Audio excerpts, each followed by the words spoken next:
मेरे को जो पुरस्कार दिया वहाँ पे जो पब्लिक बैठी है उन्होंने तालियों से, और जो बुजुर्ग माताएं जो देख रहे थे उन्होंने मुझे गले लगाकर शाबाश बेटा शाबाश बेटा। और मैं आदरणीय मंत्री जी को भी ये बोलूंगा कि पहले आप हमारा परफॉर्मेंस तो देखिए, हमारे ड्रेस तो देखिए, और जो हमारे प्रतिस्पर्धा में जो प्रथम आए हैं उनकी प्रतिस्पर्धा तो देखिए।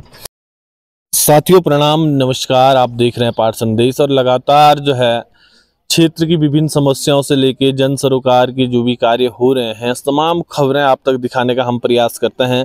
और आज आपको एक ऐसी खबर से जोड़े चलते हैं जहां बड़े गंभीर आरोपों के साथ एक और सरकार कह रही है कि सपनों की उड़ान समग्र शिक्षा अभियान के तहत एक बृहद स्तर पर संचालित होने वाला कार्यक्रम जो संकुल स्तर पे होता है, फिर ब्लॉक स्तर पे होता है, उसके बाद जिला स्तर पे जो छात्र जो है यहाँ से स्थान प्राप्त करके निकलते हैं तो जिला स्तर पे उनका कार्यक्रम आयोजित होता है। लेकिन गंभीर आरोप जो है जिला स्तर में हुए कार्यक्रम के चयन में कुछ अभिभावकों के द्वारा लगे हैं। और आज हमारे साथ एक पेरेंट्स जिन्होंने आरोप लगाया है कि रवाई घाटी के लोगों के साथ या रवाई घाटी के छात्रों के साथ जो है जो उन्हें परिणाम उन्हें मिलने थे उसमें भी जो है धांधली का आरोप लग रहा है।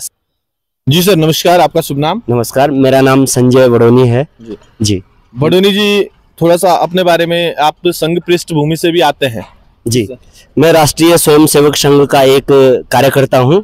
अभी वर्तमान में मैं दायित्व नहीं है मेरे पास। अभी भारतीय किसान संघ के प्रदेश जैविक प्रमुख से मैं अभी घर की ओर कार्य कर रहा हूं। उससे पहले मैं उत्तरांचल उत्थान परिषद में संगठन मंत्री के दायित्व पे रहा हूं। और एक बहुत बड़ी लंबी लिस्ट है कि मैं कितने दायित्वों पे रहा हूं, लगभग 9 साल की उम्र से राष्ट्रीय स्वयं सेवक संघ के नाते, जिसमें मेरे 7 साल प्रचारक जीवन के हैं।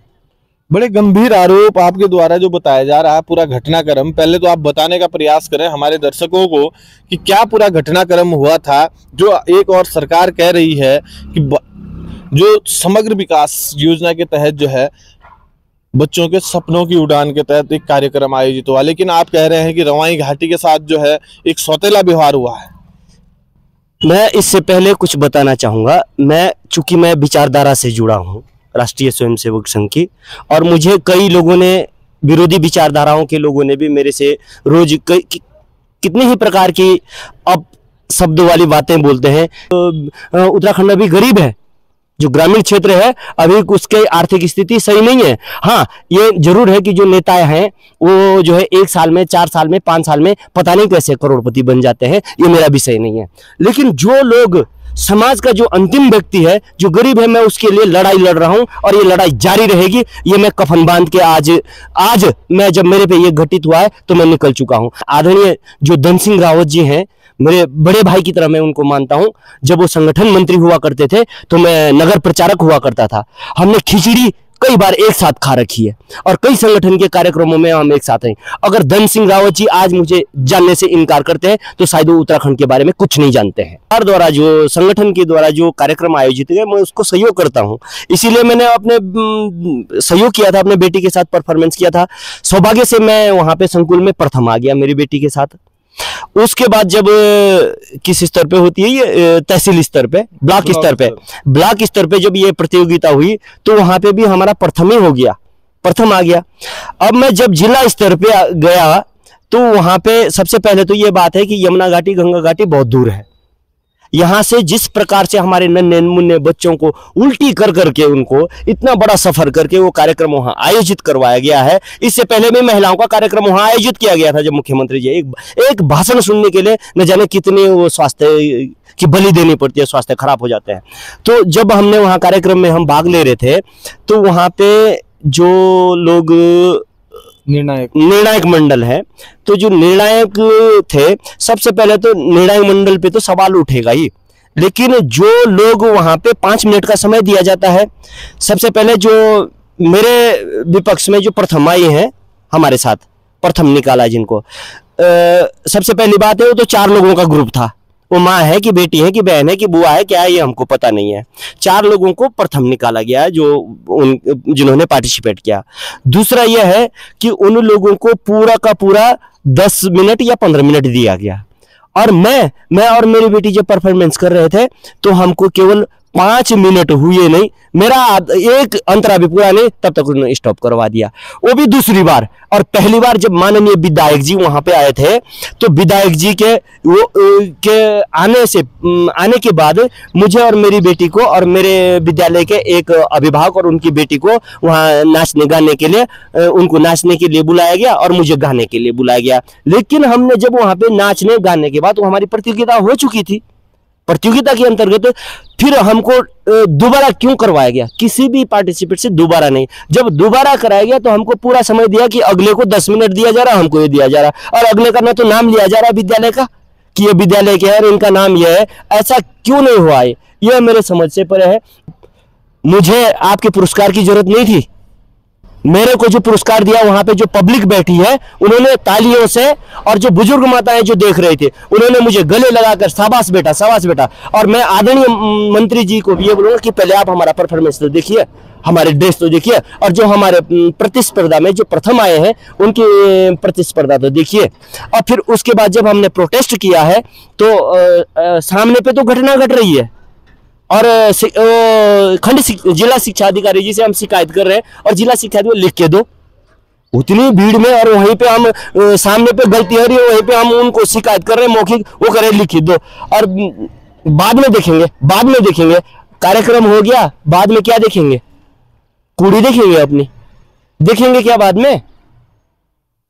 तो क्या कहना चाहते हो आप इस पूरे प्रकरण पर? मैं ये कहना चाहता हूं कि शिक्षा विभाग क्या चीज है। मैं एक अध्यापक का बेटा हूं, है, तमसो मां ज्योतिर्गमय है। और शिक्षा विभाग में वैसे तो मैं बहुत सारे घोटालों के बारे में सुनता हूं शिक्षा विभाग के अंतर्गत, लेकिन मुझे उससे कोई लेना देना नहीं है। लेकिन जब एक प्रथम आने वाली बालिका जो डिजर्व करती है प्रथम आने के लिए, उसका नाम काट के उसको सेकंड निकाला जाता है, तो ये भ्रष्टाचार नहीं है तो क्या है? और इतने छोटे स्तर पे अगर भ्रष्टाचार है तो ऊपर स्तर पे कितना होगा, मैं इसकी कल्पना नहीं कर सकता हूं। तो ये वो तमाम गंभीर आरोप थे जिस तरीके से बड़ोनी जी ने बताया कि आप वो कार्यक्रम भी देखें जो और छात्र छात्राओं द्वारा हुआ या अन्य स्कूलों द्वारा हुआ, और हमारे द्वारा जो कार्यक्रम हुआ उसको भी देखें। साथ ही समय पे एक को 5 मिनट ही मात्र दिए जाते हैं और दूसरे को जो है 10 मिनट दे दिए जाते हैं। तो ये बड़ा गंभीर आरोप है, और उसके बावजूद जिला शिक्षा अधिकारी महोदय को जब उक्त व्यक्ति द्वारा बताया जाता है तो जिला शिक्षा अधिकारी जी वहां लिखित में मांगने की बात करते हैं। तो ये तमाम चीजें यदि इस तरीके से हो रही है तो हम इसलिए ये कह सकते हैं कि ये भाई साहब सपनों की उड़ान नहीं, बल्कि उड़ते सपनों की उड़ान में जो लोग उड़ना चाह रहे हैं उनके पंख कुतरने के कार्य हो रहे हैं। साथ जिस तरीके से भाई कह रहे हैं कि शिक्षा मंत्री को स्वयं इस पर संज्ञान लेना चाहिए, और लेना भी चाहिए, क्योंकि ये घटनाक्रम एक छात्र की भावनाओं से जुड़ा हुआ है, एक बालिका या एक अभिभावक की भावनाओं से जुड़ा हुआ है। क्या कुछ और कहना चाहोगे? मैं ये कहना चाहता हूं कि आप मेरा टिकट देख लीजिए कि मैं उस कार्यक्रम में अपनी बेटी के प्रोत्साहन के लिए मैं मध्य प्रदेश से 3 दिन का सफर मात्र 1.5 दिन में सफर करके मैं उत्तरकाशी पहुंचा हूं। और उस कार्यक्रम में जब मैंने भाग किया, और ये निश्चित था कि मुझे प्रथम तो घोषित कर दिया गया था, और था मैं प्रथम, क्योंकि मूल्यांकन करने वाले सबने बताया। और दूसरी बात, अगर आप लोगों को विश्वास नहीं है तो फुटेज मंगा लीजिए, और उनकी वो भी फुटेज मंगा लीजिए कि उन्होंने संकुल स्तर पे जहां पे वो प्रतियोगिता जीती है, जो जिन्होंने प्रथम आए हैं, उनकी फुटेज वहां से ले लीजिए। मुझे इसका कोई विरोध नहीं करना है कि वो बहन है, वो भी, उसको भी जब वो प्रथम आने लायक है तो उसको आना चाहिए। प्रतिभा का हम सम्मान करते हैं, लेकिन ऐसी प्रतिभाएं क्या होती है कि आप अपने उसके लिए क्षेत्रवाद की भावनाओं के अंतर्गत आप दूसरे को प्रथम निकाल रहे हैं, और अपने लोगों को प्रथम और दूसरे को वो निकाल रहे हैं। आज इस समस्या का मैंने ये हल निकाला है। मुझे बड़ा दुख हो रहा है कि दूसरी मैं आगाज करना चाहता हूँ हमारी घाटी के लोगों से, आपसे विशेष कर निवेदन है इस मूवमेंट को, और मैं ये कफन बांध के निकल रहा हूँ। आज मैं राष्ट्रीय स्वयंसेवक संघ का सेवक, आज पता चल जाएगा कि एक स्वयंसेवक क्या होता है और वो कैसे है। और मैं किसी से डरता नहीं, मुझे डर नाम की कोई चीज नहीं है मेरे अंदर कि मैं मीडिया में आने से या किसी से डरूं या किसी नेता से डरूं। मैं किसी से नहीं डरता। आज मैं रवाई घाटी के लोगों से ये निवेदन करता हूं कि उठो और जागो। आज जो है हमारे साथ जो किया जा रहा है शासन प्रशासन के द्वारा, वो बहुत बुरा किया जा रहा है। और इसका मैं बहुत कुछ नहीं बोल पाऊंगा अभी, और आगे बोलूंगा। और मेरे पास बहुत कुछ है बोलने के लिए, और डोल की पोल खोलने के लिए भी मेरे पास बहुत कुछ है। और अभी नहीं बोलूंगा क्योंकि अभी समय इतना नहीं है। लेकिन मैं अपने रवाई घाटी के लोगों को कि जागो, और हमें नेक्स्ट टाइम हमें जिला चाहिए यहाँ पे। और इस जिले के लिए ना हम क्या कर जाएंगे ये शायद सरकार को पता भी नहीं होगा कि हम कितना मूवमेंट करेंगे। पहले ही हमारे साथ छल किया गया है। हमने इस जिले की मांग के लिए कई बार मांग कर दी है। यहाँ पे हमारे साथ उत्तराखंड आंदोलन में भी विश्वासघात किया गया है।